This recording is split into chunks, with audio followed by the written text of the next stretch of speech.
Time now to ask the expert. Here to answer your questions live on the air is Dr. Brett Cordes from Arizona Animal Hospital. All right, our first one. Should my dog be free to roam the back of an SUV or station wagon? Good question.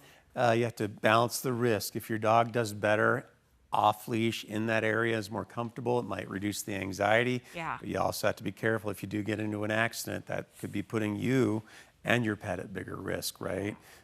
Loose objects flying around. You don't want that to happen, God forbid, but balance the risk. Right. Think about everything. Yeah, we recommend keeping them restrained. Yeah, all right. From Lily in Mesa, she says, we are planning to take our 2 golden doodles with us to the beach in San Diego.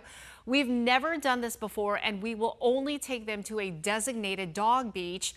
But is there anything to worry about as far as bacteria or any other thing that could make them sick in the ocean? We kind of mentioned this. This is a good question. Yeah, it's a great question. Yeah. Because so many of our Phoenicians go to Arizona. Right. So They're called zonies. Zonies go to the San beach. Diego, Yeah. yeah. So Lily, I do want you to send a picture of them at the beach later. That'd be So great. there's a lot of things to consider. If they've never been there, I would put the leash on. Don't just give them free rein to run to the ocean and disappear under the waves.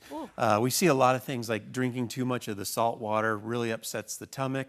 That we've seen sand colic, where they just are in playing and eat so much sand it sets in their belly like a rock, and we have to do things to fix that. There are some sand fleas that can be a bit of a nuisance, but a lot of times eating things at the beach like a fish hook or a dead fish can really cause some GI problems. So I would say control the situation. It's not a frat party. It's a bit more of a controlled environment as you get them used to that new environment. Yeah, because it could be so new for them. Yes, Yeah, I know it was new for my little Sonny. Take some doggy bags too. Yeah, exactly. Yes.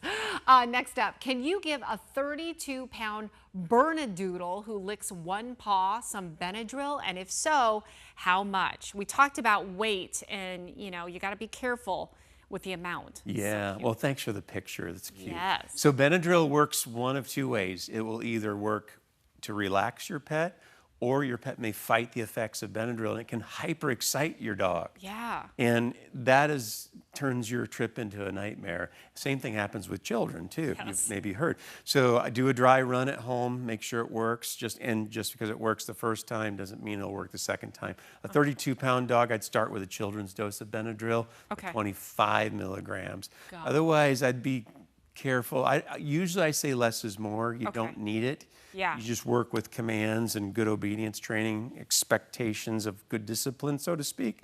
And medications are sort of a distant second in terms of, do you really need them or not? But if you do, Benadryl, we have other medications that we think are working better. Yeah. But I'd say 25 milligrams to start. Once a day?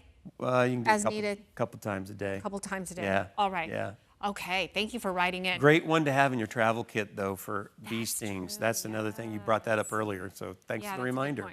For pets and children. Yes, that's All right. right. I've seen those safety harnesses that look like seat belts. Are those safer for an animal? Yes, they're safer for your pet, and they're safer for you when you're out there. Again, you don't want, God forbid you get into an accident, you don't want the pet to fly out, You don't want that to happen. So, yes, it is safe. Keep them bolted in for those trips. Yeah. Is our recommendation. Okay. For Dr. sure. Brett, thank you so much. We appreciate Tran. your help for our viewers.